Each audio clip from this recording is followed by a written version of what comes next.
Hello friends, welcome to city biology. आज जो हम टॉपिक स्टार्ट कर रहे हैं उस टॉपिक का नाम है उस टॉपिक का नाम है that is chapter number 3 inheritance and variation. Yes बच्चों, हम जिस टॉपिक को स्टार्ट कर रहे हैं वो स्टेट बोर्ड की बुक का chapter number 3 that is inheritance and variation. बराबर, तो चलो बच्चों स्टार्ट करते हैं। इंट्रोडक्शन है और इंट्रोडक्शन मैंने ऑलरेडी आपका पिछले लेक्चर में ले चुका है। वहाँ पे मैंने बताया है आपको कि हेरिडिटी क्या चीज़ है, जेनेटिक्स क्या चीज़ है और वेरिएशन क्या चीज़ है। अब हम बुक के अकॉर्डिंग ले रहे हैं और बुक में टॉपिक नंबर 3.1, बुक में टॉपिक नंबर 3.1 जिसका टाइटल है chromosome and mechanism of inheritance. इसका टाइटल है chromosome and mechanism of inheritance.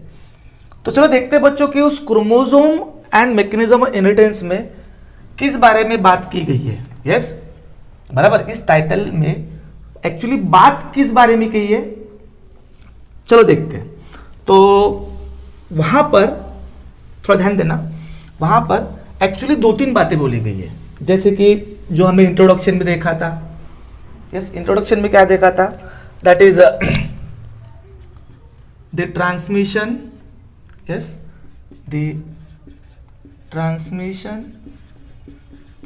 ठीक है, transmission of genetic information, the transmission of genetic information from generation from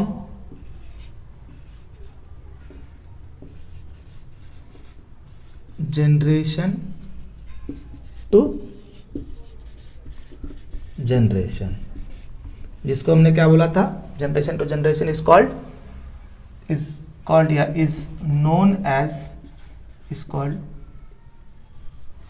known as heredity और inheritance, heredity और inheritance. ये बातें हमको ऑलरेडी पता है, है ना। हमने उसको टाइटल में हेरिडिटी में पढ़ा था। ये बात हमको ऑलरेडी पता है कि transmission of character from parent to its offspring, क्या इन्होंने क्या बोला है, the transmission of genetic information from generation, मतलब पेरेंट्स टू एक जनरेशन, पेरेंटल जनरेशन टू उनके बच्चों के जनरेशन में जेनेटिक इंफॉर्मेशन का ट्रांसमिशन को उन्होंने क्या बोला है, हेरिडिटी या इनहेरिटेंस। बराबर, उसके बाद क्या बोला है, चलो ध्यान दो, उसके बाद क्या बोला है। तो उसके बाद उन्होंने क्या बोला है कि ये जो इनहेरिटेंस का जो मैकेनिज्म है, इनहेरिटेंस का जो मैकेनिज्म है, बराबर, इनहेरिटेंस का जो मैकेनिज्म या जो हेरिडिटी का जो मैकेनिज्म है, इनहेरिटेंस का जो मैकेनिज्म है, बराबर, क्या मैकेनिज्म, ये सक्सेसफुली इन्वेस्टिगेटेड हो चुका था। ये मतलब इनहेरिटेंस का जो मैकेनिज्म है ये सक्सेसफुली इन्वेस्टिगेटेड हो चुका था बिफोर क्रोमोसोम की डिस्कवरी, मतलब लोगों को क्रोमोसोम नहीं पता था, और जीन, क्रोमोसोम और जीन, मतलब क्रोमोसोम वाली बात, मतलब लोगों को नहीं पता था कि क्रोमोसोम क्या चीज है, ये हमको पता है आज। और जीन वाली बात, ये बातें उस समय आई नहीं थी, मतलब पता ही नहीं था इसके बारे में। फिर भी इनहेरिटेंस का मैकेनिज्म सक्सेसफुली बोल के हो चुका था, लोगों तक नहीं पहुंचा था पर बोल के हो चुका था, ऑब्जर्वेशन हो चुकी थी। किसके द्वारा?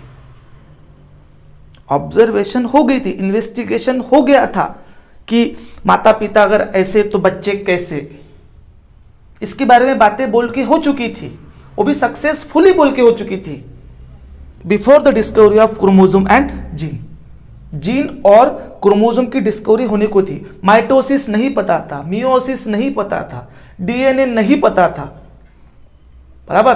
पर इनहेरिटेंस मतलब माता पिता से बच्चों में कैरेक्टर ट्रांसफर होते, मतलब माता पिता अगर ऐसे है तो बच्चे कैसे होंगे, इस बारे में बात बोल के हो चुकी थी, लोगों तक पहुंची नहीं थी पर बात बोल के हो चुकी थी।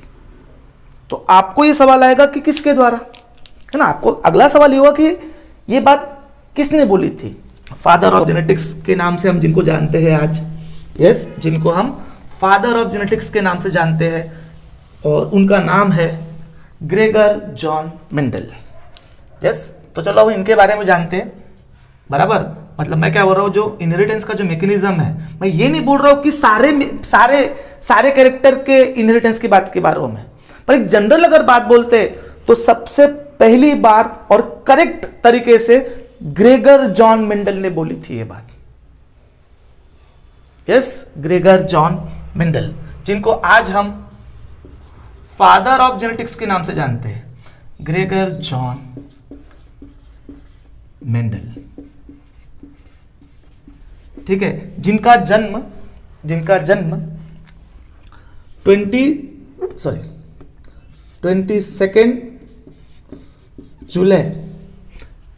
जुलाई 1822 कहां पर, मोराविया, जो कि यूरोप का एक देश जिसका नाम है जेकिया नाम का एक यूरोप का देश है, उसका एक शहर मोराविया, यस, में मेंडल साहब का जन्म 22 जुलाई 1822 को हुआ। यस, और वह एक गरीब किसान, मतलब एक पुअर फार्मर फैमिली में वो पैदा हुए थे। यस, उनका मतलब उनके जो पिताजी थे एक पिजेंट फार्मर थे, किराए पे जमीन लेके खेती करने वाले। यस, तो मेंडल साहब का जो जन्म है वो एक गरीब किसान के घर पैदा हुए थे। फिर चलो उनके आगे के बारे में और बात करते हैं कि आफ्टर ग्रेजुएशन, मतलब मेंडल साहब पढ़ाई में अच्छे थे, तो आफ्टर ग्रेजुएशन उन्होंने अब आफ्टर ग्रेजुएशन कब तो नहीं पता, उसकी इंफॉर्मेशन नहीं है, पर आफ्टर ग्रेजुएशन उन्होंने दैट इज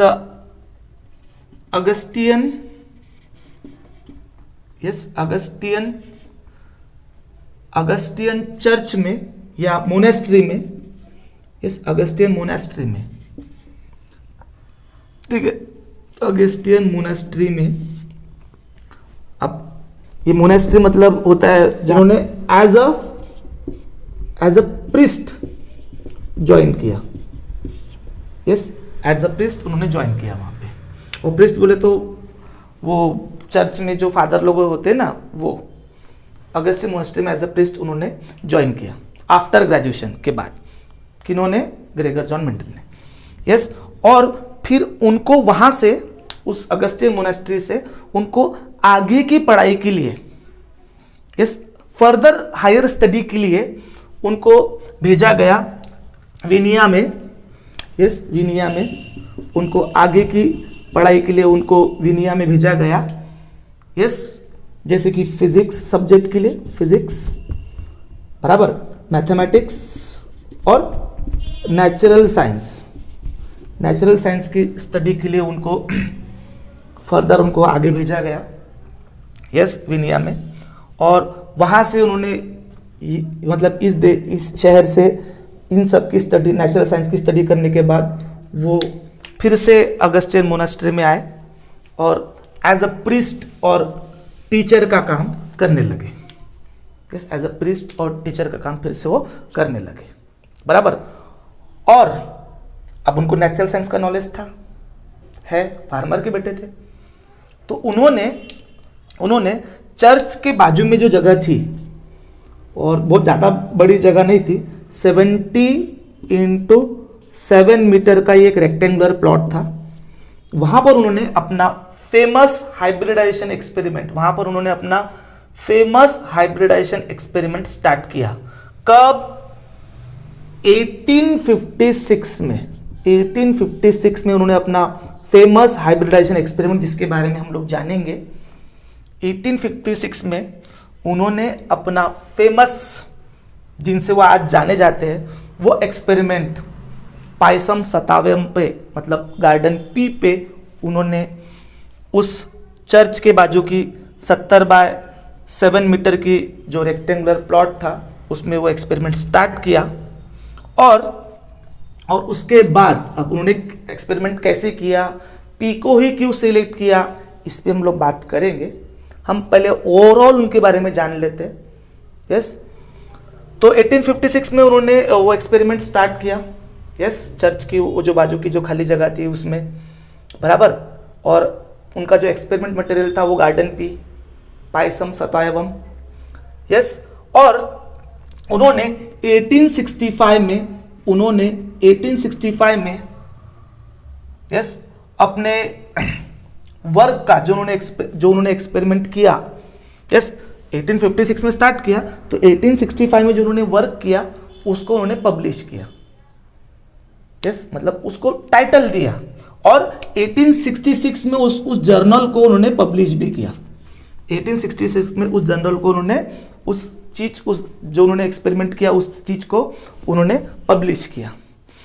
बट अनफॉर्चुनेटली ऐसा हुआ कि उस समय उनके वर्क को अननोटिस किया गया, अनरिकॉग्नाइज किया, रिकॉग्निशन नहीं मिली उनको, उनके एक्सपेरिमेंट को रिकॉग्निशन नहीं मिला। उस समय के साइंटिस्ट ने उनकी बातों को एक्सेप्ट नहीं किया, बराबर। 1866 में जब उन्होंने पब्लिश किया था तब उन्होंने जो काम किया उसका रिकॉग्निशन नहीं मिला। ठीक है, तो कोई बात नहीं। यस, मतलब वो एज अ साइंटिस्ट है, उनको नहीं पता था, बराबर। और 1884 में उनका देहांत हो गया। यस, 1884 में उनका देहांत हो गया। यस, मतलब 1822 में वो पैदा हुए और 1884 में उनका देहांत हो गया। यस, और 1866 को उन्होंने अपना जो वर्क है वो पब्लिश किया था, पर उनके वर्क को रिकॉग्निशन नहीं मिला था। यस, उनको लोग एज अ साइंटिस्ट के नाम से नहीं जानते थे, उनके इन्वेंशन को लोग नहीं जानते थे। अब वो क्यों नहीं जानते थे उसके रीज़न हम लोग आगे जानेंगे कि कौन सा रीज़न था कि मेंडल के वर्क को उस समय पे नोटिस नहीं किया गया था या रिकॉग्नाइज नहीं किया गया था। यस, उस पर हम लोग आगे बात करेंगे। ठीक है, तो ये तो थी उनके जन्म से लेके उनके देहांत तक की बात। अब बात करते हैं। यस, क्योंकि उनके देहांत के नियर अबाउट 16 साल बाद बोलो। यस, क्योंकि उनका देहांत कब हुआ, 1884 में हुआ, तो उनके देहांत के नियर अबाउट 16 ईयर बाद, 16 ईयर बाद 1900 में, यस 1900 में, यस 3 अलग अलग साइंटिस्ट ने, 1900 में 3 अलग अलग साइंटिस्ट ने उनके देहांत के बाद 1900 में 3 अलग अलग साइंटिस्ट ने, यस अब 3 अलग साइंटिस्ट कौन कौन थे ध्यान दो। ह्यूगो डिवेरिस, थोड़ा लिख लो तो अच्छा रहता है। Hugo de Vries from Holland, Hugo de Vries from Holland, yes Hugo de Vries from Holland. और कौन, कार्ल कोरेंस, ठीक है, Carl Correns from Germany,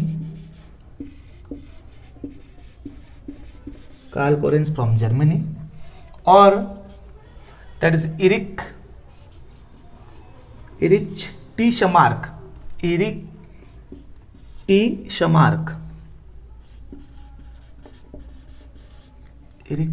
शमार्क from Austria.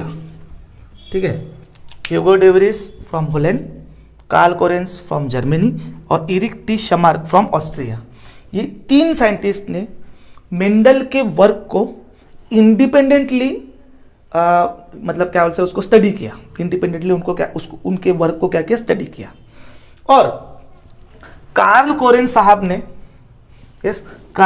साहब ने मेंडल के जो प्रिंसिपल्स थे अबाउट इनहेरिटेंस, यस उसको इस तरीके से अरेंज किया और मेंडल की 3 लॉज बना के दिए। मतलब मेंडल साहब ने सब एक्सपेरिमेंट किया था, उन्हीं की बातों को पकड़ के मेंडल के नाम पे उनके 3 लॉ जो हम जानते हैं, Mendel first law, Mendel second law, Mendel third law, Carl Correns साहब ने कर दिया। ठीक है। और ह्यूगो डिवेरे साहब ने उनके वर्क को फिर से पब्लिश किया 1901 में, फ्लोरा के अंतर्गत। 1901 में उनके वर्क को फिर से पब्लिश किया। और इस समय पे मार्केट में, मतलब इस समय में दुनिया में माइटोसिस, मियोसिस ये डिस्कवर हो चुका था। तो मेंडल की ग्रेटनेस का उस समय के साइंटिस्ट पे प्रभाव पड़ा कि यार जो बातें हम आज बोल रहे हैं वो बातें तो बंदा 16 साल पहले दे के चले गए, मतलब उनके देहांत से ले रहे हम। उनका एक्सपेरिमेंट तो आपको पता है कि 1866 में कंप्लीट हो गया था, 65 में। मतलब जो बातें हम आज बोल रहे वो बातें तो मेंडल साहब कितने साल पहले दे के चले गए हैं। और यहां से उनके ग्रेटनेस लोगों के सामने आई, और यहां से मॉडर्न जेनेटिक्स, मतलब जेनेटिक्स इस ब्रांच का जनक मतलब स्टार्ट हुआ। बेटसन साहब ने टर्म दी थी जेनेटिक्स, बराबर। और मेंडल साहब को फादर ऑफ जेनेटिक्स के नाम से जानते हैं हम आज। तो ये था साहब मेंडल के बारे में। हेलो स्टूडेंट्स, हमने अभी तक ग्रेगर जॉन मेंडल के बारे में जाना। अब हम उनके एक्सपेरिमेंट के बारे में जानते हैं। अब हम उनके एक्सपेरिमेंट को समझने की कोशिश करते या समझते, बराबर, ताकि हम उस बेसिस पे Mendel first law of inheritance, Mendel second law of inheritance, Mendel third law of inheritance हम समझ सके। तो अब मेंडल के एक्सपेरिमेंट को समझना है हमारे को, हाइब्रिडाइजेशन एक्सपेरिमेंट को। पर उससे पहले एक्सपेरिमेंटल मटेरियल, उससे पहले एक्सपेरिमेंटल मटेरियल को समझना पड़ेगा कि मेंडल साहब ने एक्सपेरिमेंट के लिए कौन से पेड़ को सिलेक्ट किया था, कौन से प्लांट को सिलेक्ट किया था, बराबर। तो मेंडल साहब ने एक्सपेरिमेंट के लिए पाइसम सताइवियम, जिसको हम लोग कॉमनली पाइसम सताइवियम, जिसको हम कॉमनली पी या गार्डन पी, हिंदी में बोले तो मटर, मराठीत म्हटलं तो वाटाणा, बराबर, इसको उन्होंने सिलेक्ट किया था, बराबर। तो आपके दिमाग में क्वेश्चन आएगा कि पी ही क्यों, दूसरे पेड़ क्यों नहीं, बराबर, पी ही क्यों, दूसरे पेड़ क्यों नहीं। तो कुछ कैरेक्टरिस्टिक है जो कि मेंडल की रिक्वायरमेंट को फुलफिल कर रहे थे और उसके एक्सपेरिमेंट को फेल नहीं हुए, उसके सक्सेसफुल, मतलब एक्सपेरिमेंट के सक्सेसफुल के पीछे या सक्सेस के पीछे वो कैरेक्टर रिस्पॉन्सिबल थे, बराबर। तो वो कैरेक्टरिस्टिक कुछ लिखे हैं मैंने यहाँ पे, बराबर, जिसको हम लोग बारी बारी से समझेंगे, बराबर। तो चलो एक एक देखते हैं। सबसे जो मैंने पहले लिखा है कि पी प्लांट का एनुअल प्लांट होना और उसका शॉर्ट लाइफ स्पैन होना। मतलब पी प्लांट जो है वो एक एनुअल पेड़ है और उसका जो लाइफ स्पैन है वो शॉर्ट है, बराबर। ठीक है सर, लाइफ स्पैन तो समझ में आ गई कि वो जल्दी अपने लाइफ स्पैन को कंप्लीट करता है। तो सर लाइफ स्पैन शॉर्ट मतलब कितना, 3 से 4 महीने का उसका लाइफ स्पैन है, बराबर, 3 से 4 महीने का उसका लाइफ स्पैन है। पर सर एनुअल वाली बात थोड़ा सा क्लियर करा दे तो अच्छा हो जाएगा। ठीक, करा देता हूँ। तो देखो एनुअल का मतलब को समझने से पहले हम थोड़ा जान लेते हैं कि अकॉर्डिंग टू लाइफ साइकिल पेड़ 3 कैटेगरी के होते हैं। एक एनुअल, तो पेड़ 3 कैटेगरी के होते हैं, एक एनुअल, एक बाइनियल और एक होता है डेट इज अ पेरिनियल। ये 11th में दिया हुआ है। तो उसमें से पी जो है वो एनुअल पेड़ है, बाइनियल, पेरिनियल ये क्या होता है ये मेरे 11th के लेक्चर्स में देख लेना आप लोग। ठीक है, तो एनुअल पेड़ वो होता है जो अपनी लाइफ साइकिल को एक सीजन में या एक सीजन में कंप्लीट करता है। यस, तो इसका 3 से 4 महीने का लाइफ स्पैन है। उस पूरे लाइफ स्पैन के में वो अपनी लाइफ साइकिल को कंप्लीट कर लेता है। तो लाइफ साइकिल मतलब देखो, सिंपली समझो लाइफ साइकिल का मतलब किसी ऑर्गेनिज्म के बचपने से लेके उसके बच्चे होते तक का जो पूरा टाइम पीरियड होता है। यस, किसी ऑर्गेनिज्म के बचपने से लेके उसके बच्चे होते तक जो टाइम पीरियड होता है उसको हम लोग लाइफ साइकिल बोलते हैं। यस, और यहाँ पे जो रिप्रोडक्शन कंसिडर करते हैं वो सेक्सुअल लेते हैं। यस, क्योंकि हम लोगों को ये बात मलेरियल लाइफ साइकिल मतलब वो प्लाज्मोडियम की लाइफ साइकिल वगैरह में हेल्पफुल साबित होगी, बराबर, क्योंकि ऑर्गेनिज्म हैविंग असेक्सुअल सेक्सुअल दोनों टाइप के रिप्रोडक्शन भी हो सकते हैं, पर लाइफ साइकिल में हम लोग सेक्सुअल रिप्रोडक्शन कंसिडर करते हैं, बराबर। और एंजियोस्पर्म मतलब फ्लावर बेयरिंग प्लांट में सेक्सुअल रिप्रोडक्शन का एंड काय पे होता है? सीड पे। यस, तो ये 4 महीने पहले खुद सीड था और 4 महीने बाद इसके सीड है, बराबर। एक तो एनुअल भी है और लाइफ स्पैन कम भी है, मतलब उसने कम समय में उसने अपनी पूरी लाइफ जी के अपने बच्चे भी दे दिए। अच्छी बात है, क्योंकि अगर आम के पेड़ के भरोसे रहेंगे तो 1 साल 4 महीने बाद तो सिर्फ 4 महीने का ही होगा वो, बराबर। कोई दूसरा ऑर्गेनिज्म लेंगे तो उसका लाइफ स्पैन ज़्यादा है, वो रिप्रोडक्शन के लिए कब कैपेबल होता है, क्योंकि रिप्रोडक्शन में हमने देखा है कि रिप्रोडक्शन के लिए भी वो एबल होना चाहिए। रिप्रोडक्शन में कुछ बेसिक बातें समझे हम लोगों ने, ठीक है। सो एनीवे, तो पेड़ का एनुअल होना और पेड़ का शॉर्ट लाइफ स्पैन होना, ये एक कैरेक्टरिस्टिक हो गया।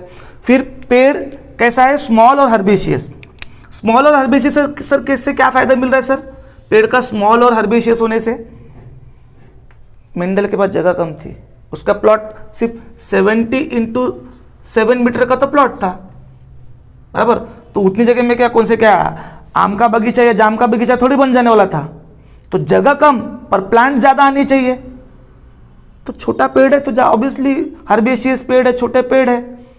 यस, सेकेंडरी ग्रोथ वगैरह है ही नहीं, तो कम जगह में बहुत सारे ज़्यादा पेड़ आ जाएंगे, तो ये एक फ़ायदा मिल रहा है।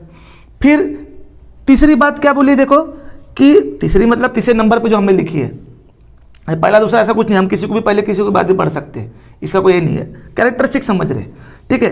अब तीसरे पॉइंट में क्या लिखा है देखो हमने, मतलब तीसरी बात क्या बोली देखते हैं, प्रोड्यूसेस मेनी सीड और and fertile. Produces many seed and fertile, इसका मतलब ऐसा है कि एक पेड़ से मतलब एक ऑर्गेनिज्म, उससे मल्टीपल सीड मतलब मल्टीपल बच्चे मिल रहे और वो बच्चे भी फर्टाइल है, मतलब उनसे भी पेड़ मिल रहे हैं, उन सीड से पेड़ भी मिल रहे हैं और उन पेड़ के बच्चे भी हो रहे हैं।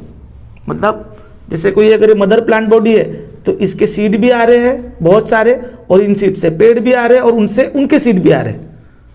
तो अच्छा है ना, जितने ज़्यादा प्रोजेनीज मिलेंगी, जितने ज़्यादा ऑफस्प्रिंग मिलेंगे, उतना ज़्यादा रेशोज समझने में आसानी जाएंगी, ठीक है। तो ये एक फ़ायदा, क्योंकि वैसे मेंडल को लार्ज सैंपल लेने की आदत है। यस, लार्ज सैंपल पे एक्सपेरिमेंट कर रहे थे, तो produces mini seeds and fertile. फिर देखो आगे क्या बोल रहा है कि नेचुरली सेल्फ पोलिनेटिंग फ्लावर होना। Yes, naturally self pollinating flower होना। तो सुनो बच्चों, पी का जो पेड़ है एक नेचुरल सेल्फ पोलिनेशन वाला पेड़ है, जिसका जो फ्लावर है वो बाइसेक्सुअल है, और उसमें जो पेटल्स मतलब करोला में जो पेटल्स है उसकी 5 पंखुड़ियां है पेटल्स, और उसका जो एस्टिवेशन है वो कुछ इस प्रकार से है, एक बड़ी वाली पंखुड़ी, फिर 2 विंग्स और 2 फ्यूज किल, और इस किल के अंदर में मेल और female part that is stamen और कार्पेल है। यस, पर वो ऐसा बंद है, तो बंद होने से क्या हो रहा है कि बाहर का पोलन ग्रेन अंदर नहीं, अंदर का पोलन ग्रेन बाहर नहीं। और हमको तो पता है कि सेल्फ पोलिनेशन और क्रॉस पोलिनेशन क्या होता है करके, अरे पता है ना, फर्स्ट चैप्टर है ना अपना, रिप्रोडक्शन इन फ्लावरिंग प्लांट, बराबर। तो पता है हमको व्हाट इज पोलिनेशन, और पोलिनेशन में सेल्फ पोलिनेशन और क्रॉस पोलिनेशन। तो जो पी का पेड़ है वो नेचुरली सेल्फ पोलिनेटेड फ्लावर है, पर वो इतना बड़ा तो है, flower enough large for easy emasculation, क्योंकि मेंडल साहब ने हाइब्रिडाइजेशन एक्सपेरिमेंट किया है ना, यस। और हाइब्रिडाइजेशन में भी कौन सा, देखो हाइब्रिडाइजेशन के प्रकार आपको पता है। देखो हमने जब पॉलिनेशन पढ़ा, थोड़ा याद दिलाता हूँ, पॉलिनेशन जब हमने पढ़ा तो पॉलिनेशन में self pollination, cross pollination, yes. फिर क्रॉस पॉलिनेशन में जेनोगैमी और हाइब्रिडाइजेशन। जेनोगैमी, यस, कि दो पेड़ पर दोनों वैरायटी, दो पेड़ के बीच में, क्रॉस पॉलिनेशन तो ऑब्वियसली दो पेड़ के बीच में ही होता है, पर दोनों पेड़ सेम वैरायटी के। पर हाइब्रिडाइजेशन में, हाइब्रिडाइजेशन के बहुत सारे प्रकार हो सकते हैं, जैसे इंट्रास्पीशियल, इंटरस्पीशियल, इंटरजेनिक। पर यहाँ पे इंट्रास्पीशियल ही है, मतलब एक ही स्पीसीज की अलग अलग वैरायटी, मतलब एक टॉल वैरायटी तो एक शॉर्ट वैरायटी। पर मेन बात है कि दो पेड़ अलग है और दोनों पेड़ बाइसेक्सुअल है, तो एक पेड़ को मेल बनाना है और एक को फीमेल बनाना है, तो ऑब्वियसली एक पेड़ का फीमेल वाला पार्ट या मेल वाला पार्ट गायब करना है। तो ऑब्वियसली जिसको फीमेल कंसिडर करना है, जिस पेड़ को फीमेल कंसिडर करना है, उसके फ्लावर के स्टेमेंस को गायब करना है, तो उसको आर्टिफिशियल निकाल के अलग करना पड़ेगा, और उसी प्रोसेस को इमैस्कुलेशन बोलते हैं। द रिमूवल ऑफ एंथर या stamen before antithesis called emasculation. तो उसके लिए आपको ऑपरेट करना पड़ेगा। तो फ्लावर उतना बड़ा तो होना चाहिए ना, एकदम छोटा सा फ्लावर रहेगा तो कैसे उसको हैंडल ही नहीं कर पाएंगे, हाथ टच करेंगे तो उठ जाएगा। तो फ्लावर इतना बड़ा तो है कि वो इमैस्कुलेशन में मतलब उस पर प्रोसेस कर सकते थे, ताकि एक फ्लावर मेल और एक प्लांट मेल और फीमेल वाली बात, ठीक है।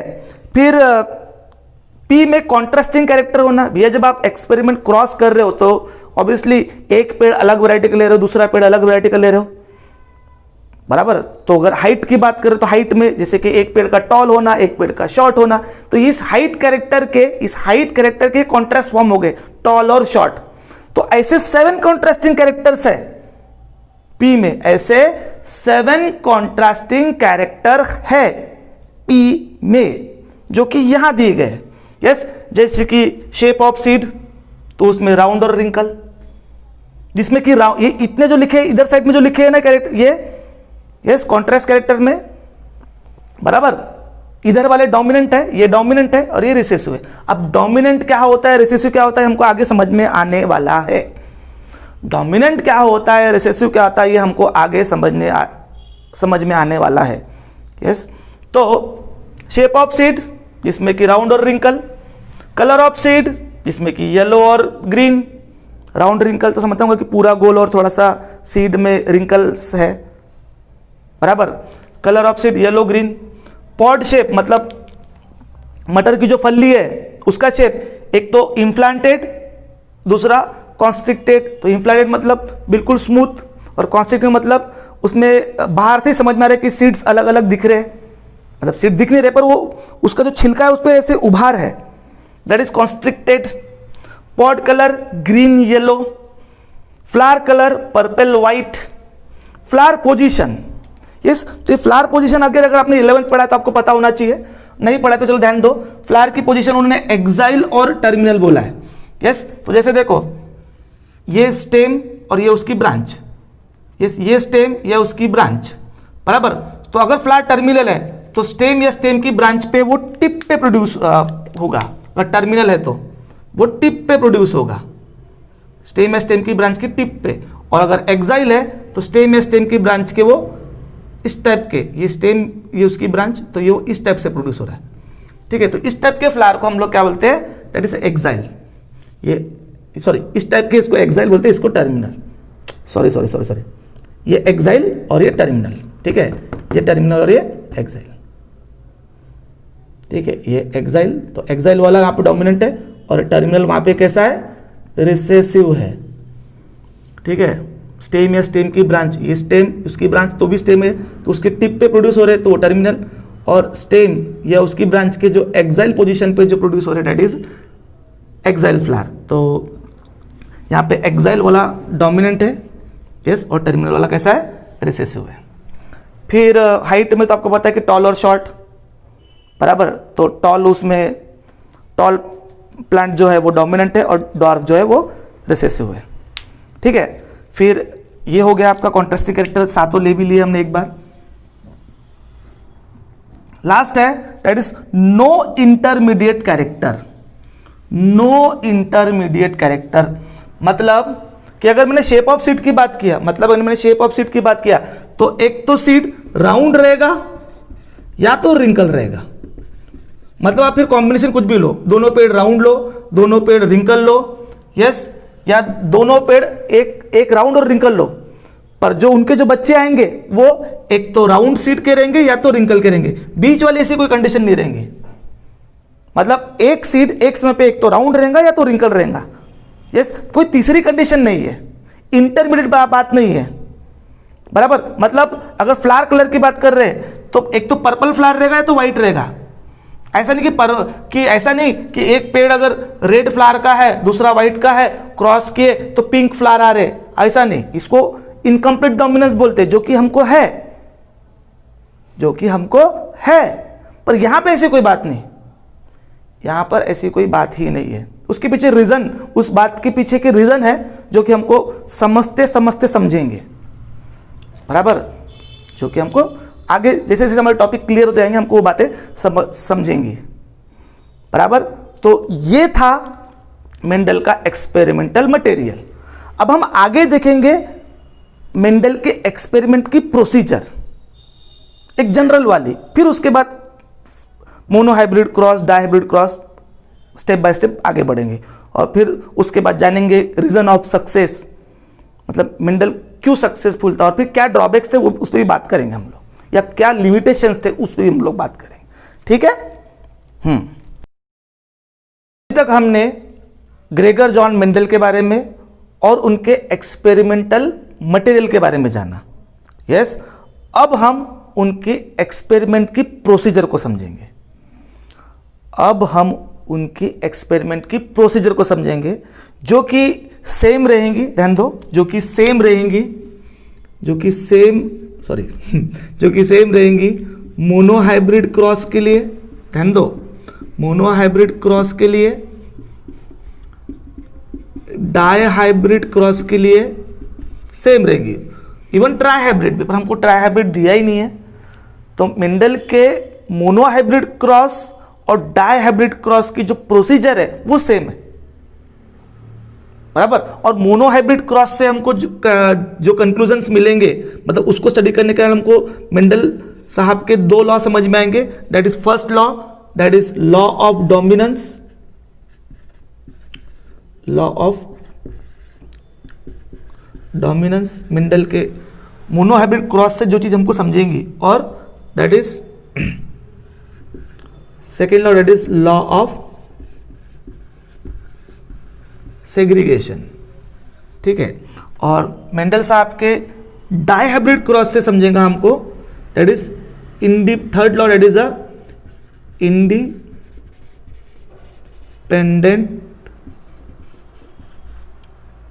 असॉर्टमेंट, ठीक है। इंडिपेंडेंट असॉर्टमेंट वाला जो उनका थर्ड लॉ है वो समझेगा। तो हमको मोनोहाइब्रिड क्रॉस, डाइहाइब्रिड क्रॉस दोनों समझने, पर एक बेसिक समझ लेते हैं कि दोनों का जो प्रोसीजर है वो सेम ही रहने वाला है, यस। चाहे क्रॉस मोनोहाइब्रिड हो चाहे क्रॉस डाइहाइब्रिड हो, अगर मेंडल के अकॉर्डिंग देख रहे हो आप तो प्रोसीजर ऐसा ही होने वाला है, ऐसा ही रहेगा, ठीक है। तो क्या है, चलो देखते हैं। इस 3 स्टेप में उनकी प्रोसीजर बताई पूरी एक्सपेरिमेंट की। इसके बाद हम लोग सीधा मोनोहाइब्रिड क्रॉस और मोनोहाइब्रिड क्रॉस से रिलेटेड फर्स्ट लॉ और सेकेंड लॉ, और उसके बाद डाइहाइब्रिड क्रॉस से रिलेटेड इंडिपेंडेंट असॉर्टमेंट। सर अभी तक टर्मिनोलॉजीज नहीं समझाई। अरे भैया टर्मिनोलॉजीज जो है वो डायरेक्ट दी गई है, डायरेक्ट बोला है कि ये मोनोहाइब्रिड है, डाइहाइब्रिड। अरे भैया क्रॉस ही नहीं समझा आपको तो क्या समझ में आने वाला है कि मोनोहाइब्रिड क्या होता है, डाइहाइब्रिड क्या होता है, फैक्टर क्या होता है, अलील क्या होता है। पहले क्रॉस तो समझ लेते हैं। मेंडल ने पहले क्रॉस किए होंगे, फिर उन्होंने कंक्लूजन के इस पर्टिकुलर चीज को फैक्टर बोला होगा, किसी डोमिनेंट क्या है वो बताया होगा, रिसेसिव क्या है वो बताया होगा। यस, जीन वाली टर्म तो उन्होंने दी ही नहीं है, वो तो नए जमाने की। तो यहाँ पे जो जेनेटिक टर्मिनोलॉजीज दी है वो मेंडल के जमाने की भी और नए जमाने की भी है, और दोनों मिला के भी है। जैसे अलील की बात अगर करते हैं, अलील जो टर्म है वो मेंडल के अकॉर्डिंग्स भी है और नए जमाने के अकॉर्डिंग्स भी है, बैटसन के अकॉर्डिंग भी है। तो हमको तो आज समझनी ना उस बात को, तो इसलिए हम वो लेंगे आगे, ठीक है। बराबर। बुक के अकॉर्डिंग पूरा कवर होगा चैप्टर। थोड़ा टॉपिक मैंने मेरे हिसाब से अरेंज किए ताकि आपको समझने में आसानी हो। यस, मतलब जितनी आसानी हो सके उतनी, ठीक है। तो प्रोसीजर ऑफ मेंटल एक्सपेरिमेंट, जिसमें step one selection of parents, क्योंकि आप क्रॉस कर रहे हो, मेल और फीमेल प्लांट ले रहे हो, तो पेरेंट्स सिलेक्ट करने पड़ेंगे। एक प्लांट मेल होगा, एक प्लांट फीमेल होगा।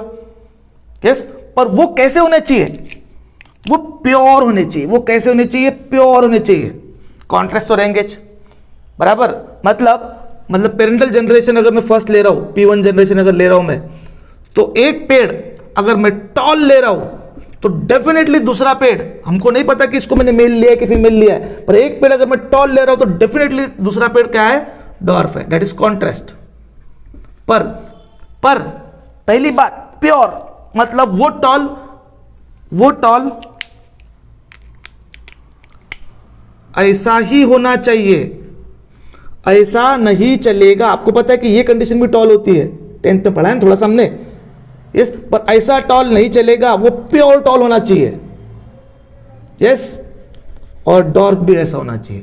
तो उसको उन्होंने प्योरिटी को चेक करने के लिए, जो कि हम प्योर लाइन बोलते हैं, उसको चेक करने के लिए, जैसे अगर एक पेड़ टॉल है तो उसको सेल्फ पोलिनेशन होने दिया, फिर उसका बच्चा भी टॉल होना चाहिए, फिर उसका बच्चा भी टॉल होना चाहिए, ऐसे 3 जनरेशन तक ऑब्जर्व किया, तब समझ में आया कि नहीं ये टॉल है, ये प्योर टॉल है, ये प्योर टॉल है। क्योंकि इसकी जनरेशन देखी उन्होंने कि सारी जनरेशन सेल्फ पोलिनेशन से टॉल ही आ रही थी। अगर आ रही है तो डेफिनेटली वो प्योर टॉल है।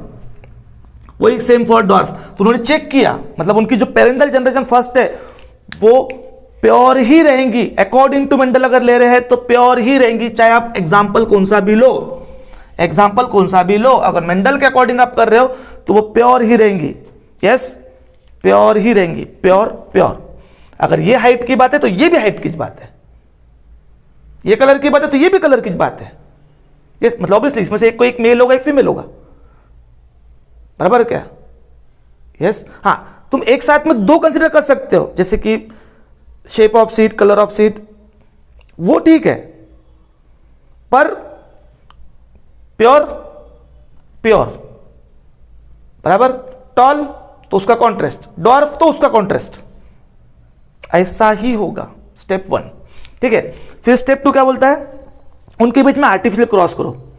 आर्टिफिशियल क्यों? क्योंकि नेचुरली ये भी सेल्फ पोलिनेटेड है, नेचुरली ये भी सेल्फ पोलिनेटेड है, तो ऑब्वियसली मेरे को किसी एक को मेल या फीमेल कंसिडर बनाना पड़ेगा। जैसे अगर ये फीमेल है तो इसमें मैस्कुलेशन करूंगा और इसका स्टेमेन से पोलन ग्रेन को मैं इस पे आर्टिफिशियली पोलिनेट करूंगा, बराबर। तो इसलिए बोला है कि artificially cross of selected parent, जो मैंने पेरेंट सिलेक्ट किया है, जो मेंडल साहब ने पेरेंट सिलेक्ट किया, मैंने मतलब मेंडल साहब ने जो पेरेंट सिलेक्ट किया है, इनके बीच में आर्टिफिशियली क्रॉस एक मेल एक फीमेल, और इनसे जो बच्चे आएंगे artificially cross and raise to F1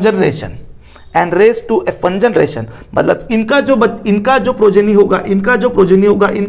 होगा, हमको नहीं पता कि टॉल होगा कि शॉर्ट होगा, पर इनका जो प्रोजेनी होगा, यस, वो रहेंगे F1 जनरेशन।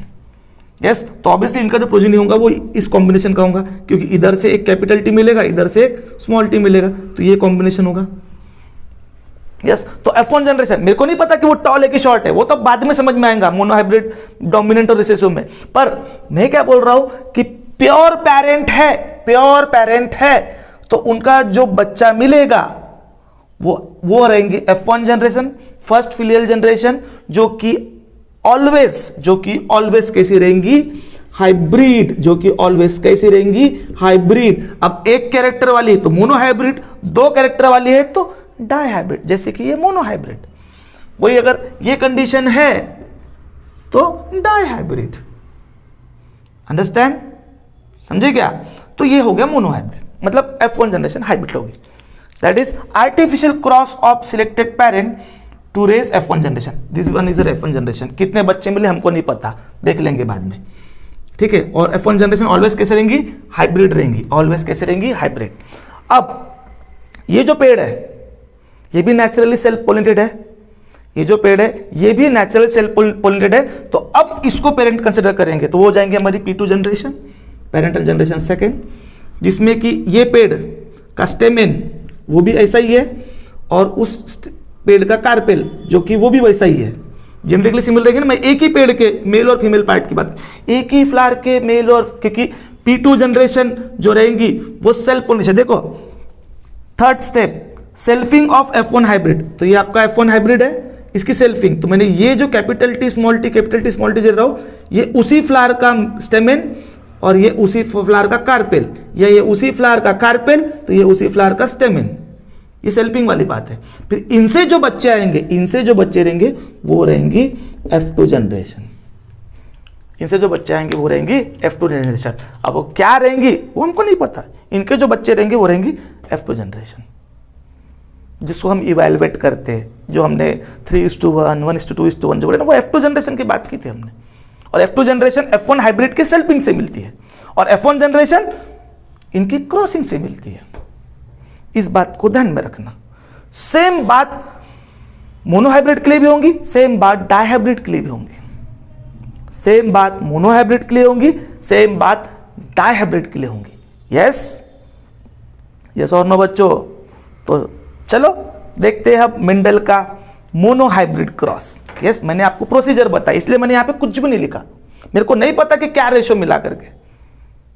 यस अब मेंडल के मोनोहाइब्रिड क्रॉस करके प्रोसीजर को समझ लिया हमने।